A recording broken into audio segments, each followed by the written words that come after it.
안녕하세요, 독자님들. 경제용입니다. 네, 안녕하세요, 기자님. 오늘 2026년 4월 6일은요, 저희가 그 독자님들 제보 자료가 아니라요, 서울경제신문 금융면 주요 기사들을 좀 바탕으로 아주 깊이 있는 이야기를 나눠보려고 합니다. 네, 오늘 다룰 기사들이 진짜 겉보기엔 다 다른 뉴스 같은데요. 가만히 들여다보면 하나의 큰 흐름으로 연결되어 있죠. 맞아요. 오늘 여정이 좀 깁니다.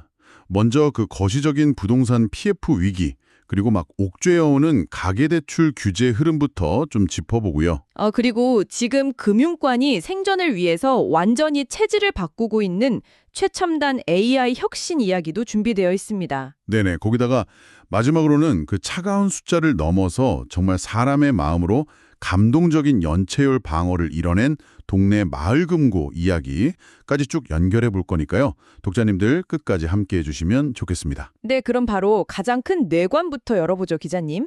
그 거시경제를 짓누르고 있는 부동산 PF 대출 상황입니다. 아, 그 PF 대출이요. 이게 참 계속 말이 나오는 문제인데 기사를 보니까 금융권 부동산 PF 위험 노출액, 그러니까 그 익스포저가 무려 174조 3천억 원에 달하더라고요. 네, 엄청난 규모죠. 그런데 여기서 숫자 하나가 좀 눈에 띕니다. 전체 연체율이 1년 만에 3%대, 정확히는 3.88%로 떨어졌다는 대목인데요. 직전 분기 대비해서도 한 0.36%포인트 하락했다고 나오던데요. 사실 그냥 숫자만 딱 놓고 보면 부실 정리 작업이 이제 좀 약발을 받나 보다, 한숨 돌렸다 이렇게 생각하기 쉽잖아요. 아, 그게 참 함정입니다. 기자님, 여기서 그 평균값의 함정을 조심하셔야 하거든요. 전체 평균은 3%지만요. 네네. 이게 무려 29.68%에 달합니다. 와, 잠깐만요. 거의 30%면 돈을 빌려간 10곳 중에 3곳이 지금 이자를 못 내고 있다는 거잖아요. 그렇죠. 아주 심각한 상황인 거죠. 유독 그 제2금융권 그리고 토지담보대출에서만 이렇게 연체율이 확 치솟는 구조적인 이유가 뭔가요? 아파트를 짓는 과정을 한번 상상해 보시면 이해가 쉬운데요. 건물이 다 올라가고 이제 분양을 앞둔 시점이라면 담보 가치가 명확하잖아요. 아, 눈에 보이니까요. 네, 그러니까 제1금융권 은행들도 비교적 낮은 금리로 돈을 빌려줍니다. 하지만 아무것도 없는 맨 땅, 즉 토지만 담보로 잡고 사업 초기 자금을 빌려줄 때는 리스크가 어마어마하겠죠. 아하, 그게 바로 이른바 브릿지론 성격의 대출이군요. 맞습니다. 은행들이 꺼리니까 제2금융권이 고금리를 받고 빌려준 건데 문제는 지금처럼 부동산 경기가 꽁꽁 얼어붙으면서 막상 땅만 사놓고 첫 삽도 못 드는 현장이 속출하고 있다는 겁니다. 애초에 건물을 올리지도 못하니까 분양대금이 들어올 리가 없고 당연히 돈이 돌 턱이 없는 거네요. 그러니까요. 기사를 보면 금융권 엑스포저 중에서 정리나 재구조화가 필요한 C등급, D등급 물량이 있죠. 즉 유의나 부실 우려 여신 규모가 전체의 8.4%인 14조 7천억 원이라는 구체적인 수치도 나와 있습니다. 와, 14조요? 결코 안심할 수 없는 불씨가 여전히 크게 살아있는 거네요. 네, 심지어 지금 중동 정세 불안 같은 대외적 변수까지 겹치다 보니까요. 금융권에서는 내년 시행 예정인 건전성 제도 개선 방안을 좀 유연하게 조정해달라고 금융당국에 아우성을 치고 있는 실정이죠. 그런데 기자님, 여기서 정말 좀 씁쓸한 아이러니가 하나 있습니다. 이렇게 PF 대출 쪽에 돈 묶인 금융권은 막 규제를 풀어달라고 호소하는데 정작 우리 독자님들 피부에 직접 와닿는 개인 가계대출은 오히려 숨통을 꽉꽉 조이고 있단 말이죠. 그렇습니다. 지금 정부와 금융당국의 시그널은 아주 명확하거든요. 전방위적으로 가계대출 돈줄을 죄겠다는 겁니다. 이미 4월 대책으로 다주택자 담보대출 만기 연장이 금지됐잖아요. 네, 그 여파로 올해 규제 지역에서만 약 7,500가구가 매물로 풀릴 전망이라고 들었습니다. 맞아요. 여기에 금융위원회가 3개 분야별 실무 작업반을 가동하면서 추가 규제까지 준비 중인데요. 무주택자의 고액 전세대출 이자 상환분도 그 총부채 원리금 상환 비율인 DSR에 확대 반영하는 방안이 지금 유력합니다.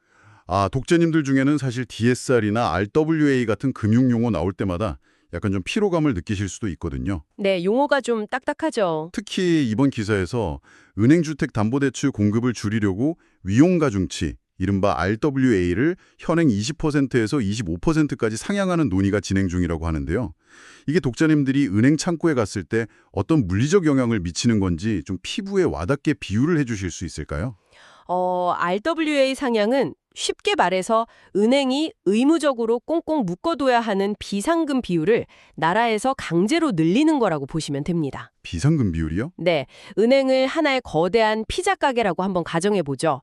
원래는 정부가 너희 가게 언제 위기가 올지 모르니까 전체 피자의 20%는 절대 팔지 말고 냉동고에 보관해. 이렇게 규칙을 정해놨던 겁니다. 아, 만약을 위해서요? 네네. 그런데 가계부채가 지금 너무 늘어나니까 이 규칙을 이제 25%를 보관해. 이렇게 기준을 확 올려버리는 거죠. 아하, 그렇게 되면 은행 입장에서는 애초에 손님들한테 팔 수 있는 피자 조각, 즉 대출해 줄 수 있는 돈의 총량 자체가 기계적으로 확 줄어들 수밖에 없겠네요. 정확합니다, 기자님. 작년 9월에 이 비율을 15%에서 20%로 올렸을 때만 해도요. 연간 주택담보대출 축소 규모가 27조 원이나 될 걸로 추산됐었거든요. 이게 25%까지 오르면 그 파급력은 정말 시장을 짓누를 만큼 상당할 겁니다. 게다가 비거주 1주택자에 대한 전세대출 보증을 제한하는 방안도 검토 중이라고 하는데요. 솔직히 이 부분은 제가 좀 따져보고 싶습니다. 네, 어떤 점이 우려되시나요? 물론 실거주가 아닌 투기 목적, 그러니까 갭투자 수요를 차단하겠다는 취지는 충분히 이해합니다.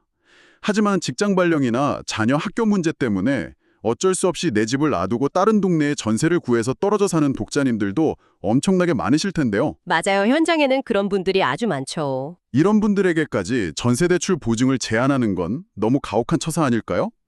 이게 투기성인지 아닌지 판단하는 기준 마련하는 것도 칼로 무자르듯 쉽지 않아 보이거든요. 기자님의 그 날카로운 지적이 바로 지금 금융계가 가장 고심하는 딜레마입니다. 기사에서도 그 부분을 아주 핵심 리스크로 짚고 있고요. 네네. 금융당국 역시 불가피하게 집을 비워두는 선의의 사례가 많다는 걸 충분히 인지하고 있습니다. 그래서 투기성을 판단할 명확한 기준을 설계하는데 시간이 꽤 걸릴 전망입니다.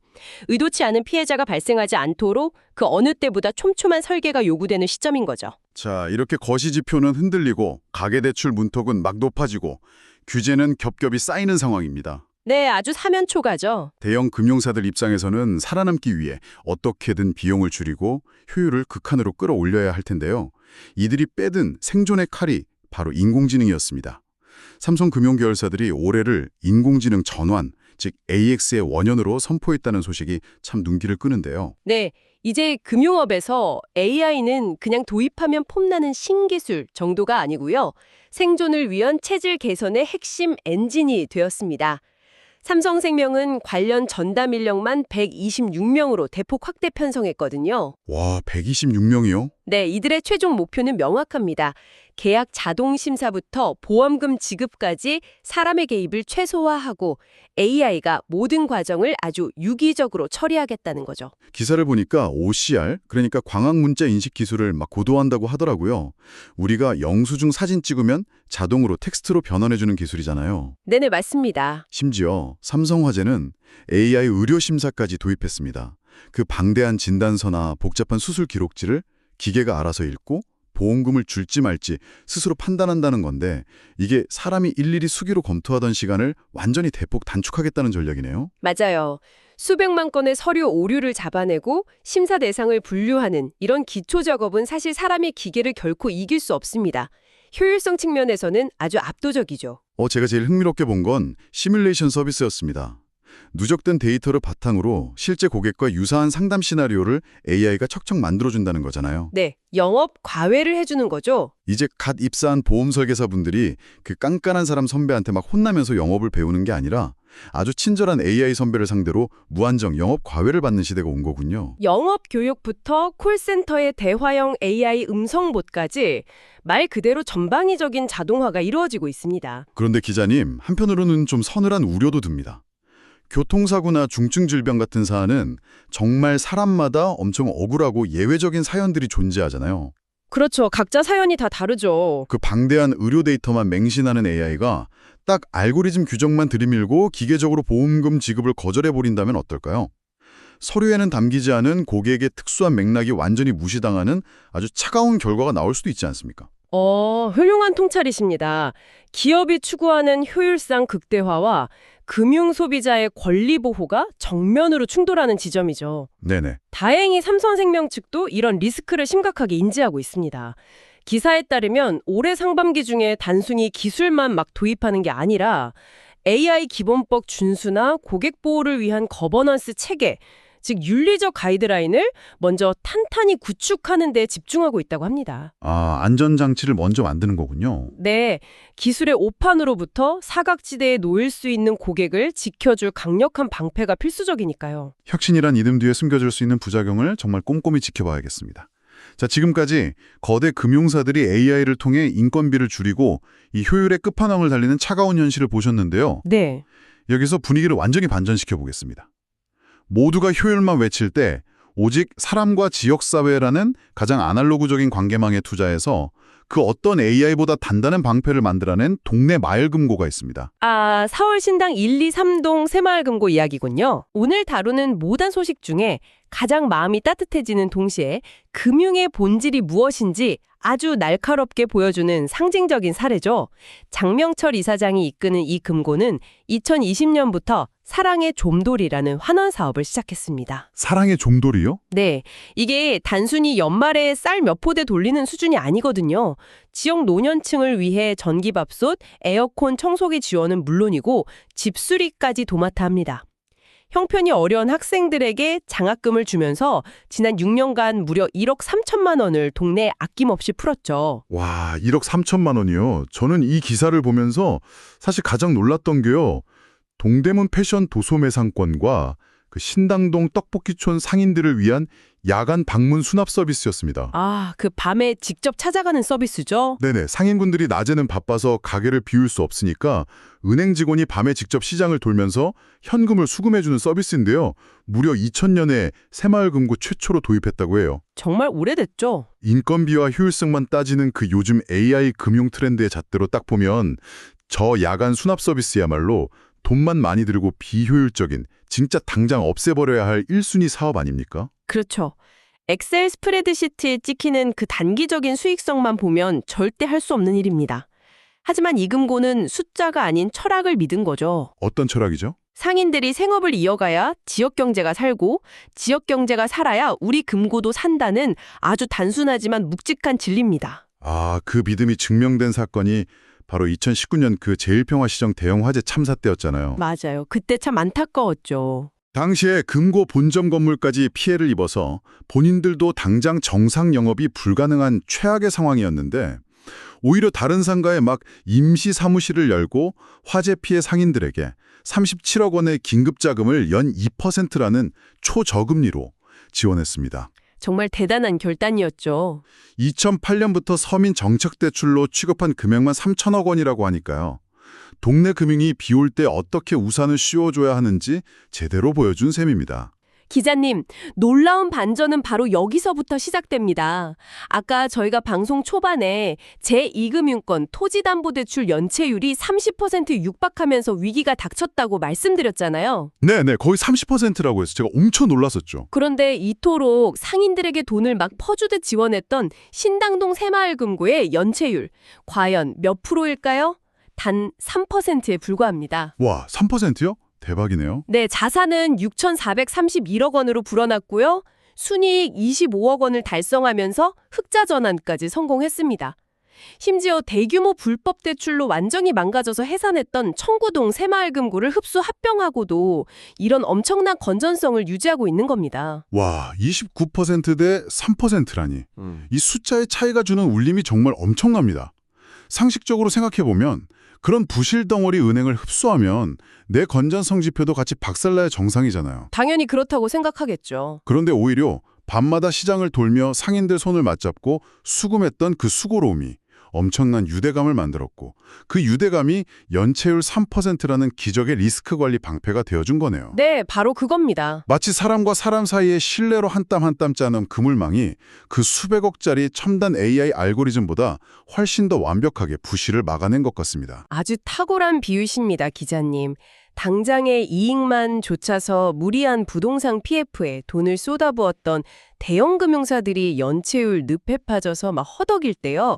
장명철 이사장의 금고는 묵묵히 지역 상인들과 신뢰를 쌓았습니다. 네네.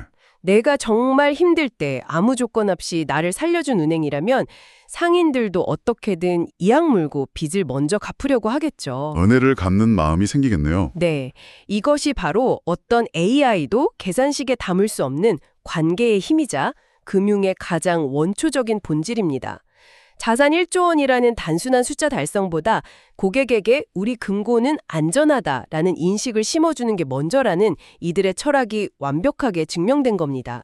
오늘 이야기들을 쭉 따라가다 보니까 마지막으로 이런 생각이 듭니다.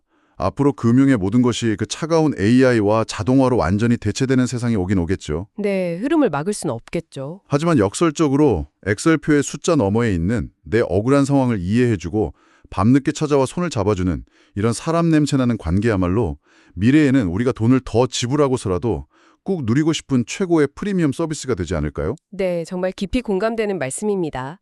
지금까지 서울경제신문 금융면 주요 경제 소식 주제에 대해 다뤘습니다. 다음에도 빠른 소식으로 찾아뵙겠습니다. 지금까지 서울경제신문 경제용이었습니다. 감사합니다.